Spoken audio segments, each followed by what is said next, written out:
Hey guys, it's Nicole Bills here with Wayfinding with Nicole, your favorite life coach. And this is the second part of our series in October, relationships, talking about attachment wounds. This one, let's let the healing begin. We're going to talk about, from our attachment wounds, how do we thrive? How do we work with our wounds? And so don't know where I was going with that thought, but yes, let's move on. Let's move forward. Let's dive into this right now. Okay, so first we talked about our identifying attachment traumas and what they were and how we get them. Now let's address the healing process.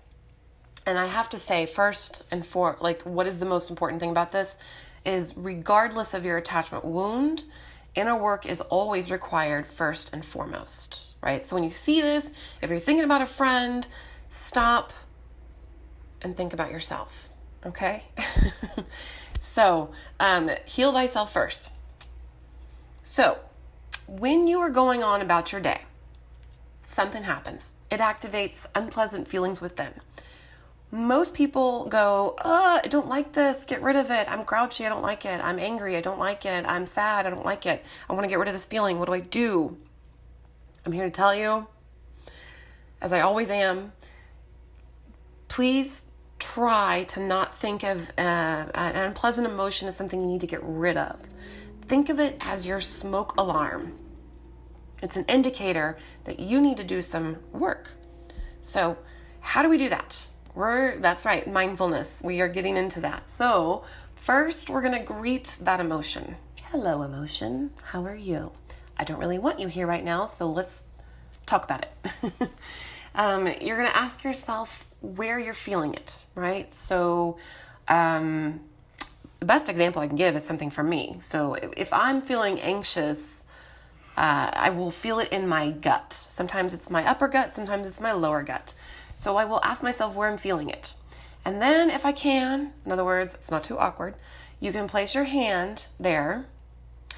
And it's not just some hokey advice. I'm not just trying to tell you and touch it and feel it kind of stuff. Honestly, when we physically touch, we can connect our hurt, right? Which helps us move out of our reactive reptilian brain and start to think in our higher level reasoning brain, like our cognitive thinking. So truly ask yourself where you're feeling it, and then place your hand on it if you can. And that's going to help you move into thinking about it instead of just feeling it, right? When I have that anxiety that I feel, let's say in my upper gut, I can put my hand there and be like, okay, I know what to do. It kind of activates my go into processing mode, right? My cognitive thinking mode. It's not just, I'm feeling so anxious, I can't handle it, I'm going to snap at somebody kind of thing. All right, moving forward. That feelings why might fall into three categories, right? I tend to like threes. I tend to put things into three categories. So I'm just now noticing that with all the work I've been doing this October. Side note. Anyways, 3 whys for that feeling. A need for a boundary check, 1. 2, a mindset narrative, an old one. 3, communicating a heart's desire with someone, okay? So what we do, we're going to spend a few seconds in gratitude for our body talking to us. I got my hand on my upper gut area, and I'm telling myself, thank you, body, for letting me know that I'm having some anxiety at this moment and I need to pay attention. Then we're going to do a cleansing breath cycle. Truly, this helps kind of activate our nervous system. It helps it calm down. Breath is so healing, okay? It doesn't replace medicine, but it does kind of act as a carrier for stuff. So, deep breath through our nose for a count of 4. Then we're going to hold it for 4 seconds. And then we're going to release it slowly through the mouth for a count of 8. And that equates 1 cycle. So I'm going to do it with you now. Hold for 4, 3, 4, and then slowly release through the mouth.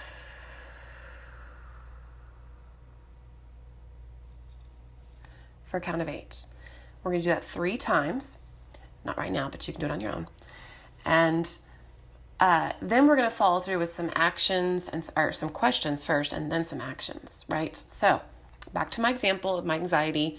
Got my hand, I thanked it, did some breath cycles, and now I'm going to ask it, is this a boundary check? Do I need to honor a boundary? Do I need to establish a boundary, or do I need to communicate a boundary to someone? I'll ask myself, is it a mindset narrative? I'm going to take a minute. I'm going to gently rephrase it to myself in my mind. So let's say like I'm having anxiety because I got invited to do something really big and to go speak somewhere, and I feel really anxious about it. And what is it? My old mindset would be, I'm not good enough to do this. It's a joke. Nobody realizes I'm not as smart as they think I am. The gig's about to be up.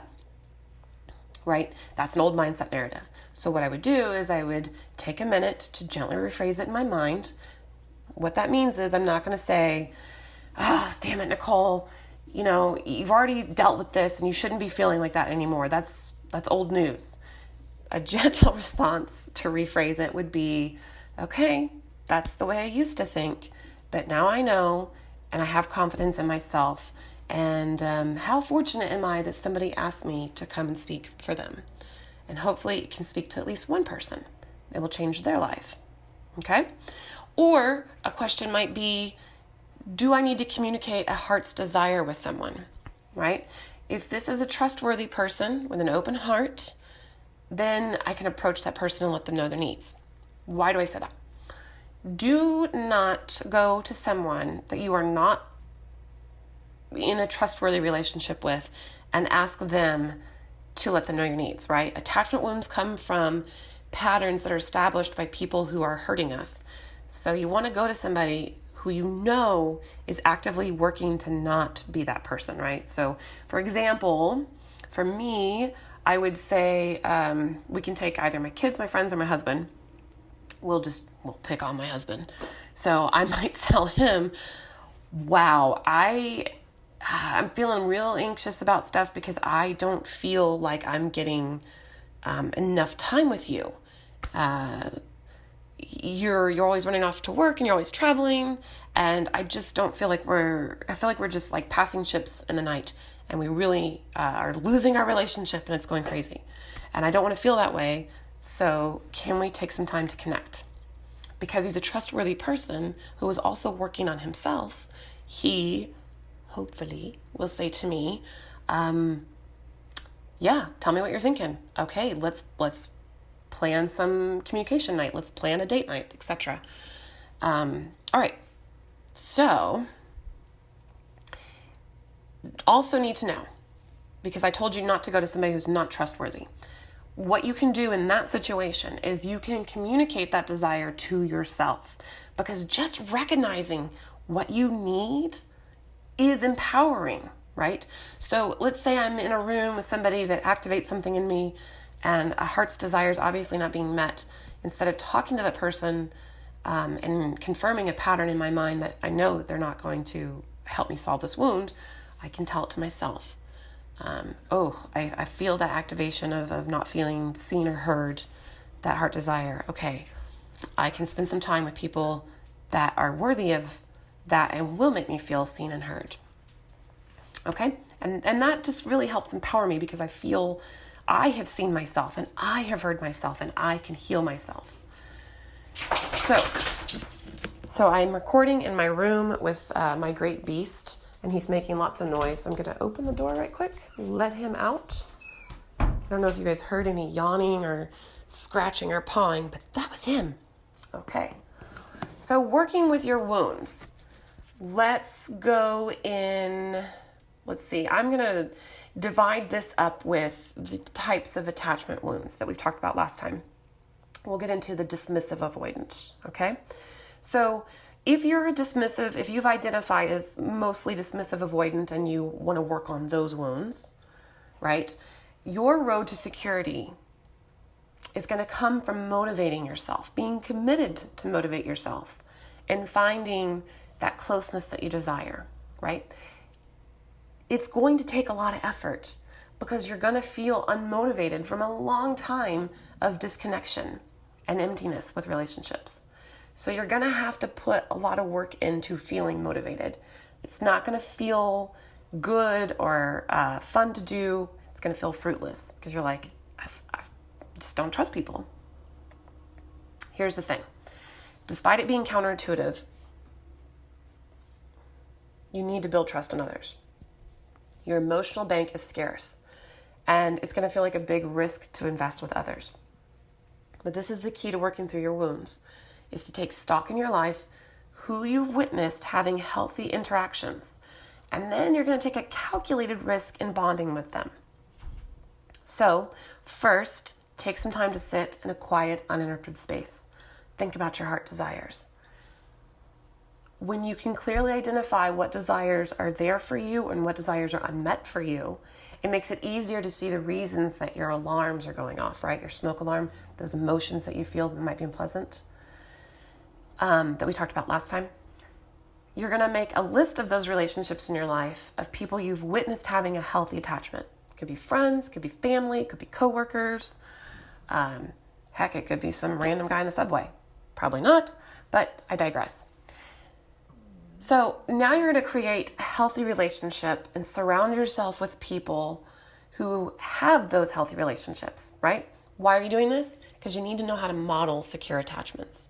You need a reference point, right? A touchstone that's healthy. Now, with 1 to 3 people on this list, you're going to spend time with them. You're going to take time to listen to them, and you're going to focus on their needs and their desires. You're going to let them know, hey, I really struggle with this wound of feeling like I don't have enough emotional resource to connect with people, and I would really like to grow in my healing. And can I do this with your help? The thing is, you got to be comfortable with direct and concise communication, right? We need to get comfortable with that because you're going to need support to experience this form of healthy attachment moving forward, okay? Trust me, when you're able to give away that small, tiny reserve in your emotional bank to these trustworthy relationships that you have designed a calculated risk to take with them, they're going to reciprocate. And your bank is going to triple in size. Your emotional bank is going to triple in size. And those repeated experiences are going to reform a new normal to you and the way that you relate to everyone in the world around you, because you become like what you're surrounded by, right? The next group. So we'll talk about, again, we're gonna group together the fearful avoidant and the anxious avoidant adults. There are 2 avenues to start healing with both of these attachment wounds, right? Mindfulness and our senses.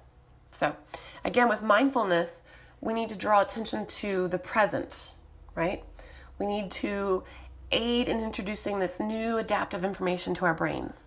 We got to use our senses to process and deepen those positive experiences for our brain, to categorize and rewrite the old ones, the old wounds, the old memories.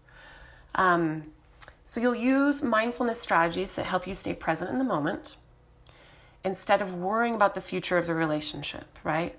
So most of your anxiety comes from worrying about the future if you are a fearful, anxious, avoidant type attachment wound. Most of that anxiety comes from the unknown because it's out of your control, and you do not like to be out of control. What's really good is to practice affirmations, accepting the things you cannot control. Center your focus on the things that you can to reduce this flurry of anxiety and fear, right? So take some time to think about what your senses are experiencing. Then we're going to use a slow and controlled breath to help self-soothe. And then we're going to take some time to think about our love languages and understanding them. It's going to help us improve the quality and satisfaction in our relationships, right? So let's say, for example, again, fearful and anxious are worried about betrayal and abandonment, and that no one really loves them like they think that they like they think they are deserving of. In other words, they think they deserve nothing, and so they are mistrustful of people who do love them, and they're always looking for the fallout, right? So a good action to take place is we're going to take a paper, we're going to divide it into 5 columns, right? And we'll title each of them with a love language. And then we're going to spend some quiet time thinking about the relationships that we know are healthy and those people in our lives, and we're going to write down how they demonstrate love for us in those styles, right? And we're going to write their names underneath those coordinating columns. So let's say, for example, let's say I struggle with abandonment from friends. I feel like my friends are always going to abandon me. And, this might come from the fact that I've moved so much and I've experienced betrayal from friends. And so I'm always thinking that I'm going to get left behind, that people typically don't really like me, right? As an example. So I write out these love languages and I think about various friends that I have, right? I'm just going to name fake names so that none of my friends think that I think this is how they love and then it's like wrong. So let's just say my friend Tara, I'm feeling like on my birthday, she's forgetting about me and she's not paying attention. What I would do, instead of being in that moment, in that activated moment, I would say, Tara loves me through her acts of service. She's always popping over to wash dishes after an event. She's always cleaning up after dinner. She's always running errands for me. She'll call if she's going to the grocery store and she's like, hey, I'm hitting the store. Do you want some ice cream or some wine? What you need? I got you. So that's how Tara loves me, is through those specific love languages, right? What does that do? Well, sometimes we get stuck in a rut thinking that we should be loved a certain way. And when we spend time kind of grafting the data out and seeing how other people love us, that helps us feel like we can have control over the anxiousness that we feel. We slow the worry down about abandonment and betrayal, right? So a good idea is to keep this list with you and remind yourself, you can add to it as well, remind yourself that you are loved and you are cared for, and that these people that you've written down are not going to abandon you and they're not going to betray you. So let's close this out with saying that it's clear attachment wounds are not easy to work with, but it is possible to heal forward and move towards a secure attachment mindset. It takes practice, as everything. It's not easy, like everything. It's not easy to stay with a wound, and it's not easy to work on the wound. You get to choose which not easy you're going to do. But establishing direct communication and finding people who are unwavering in their supportiveness can help you through this process, right? Your trustworthy tribe. You can do it, right? And as always, I'm just a click away to sign up for your session.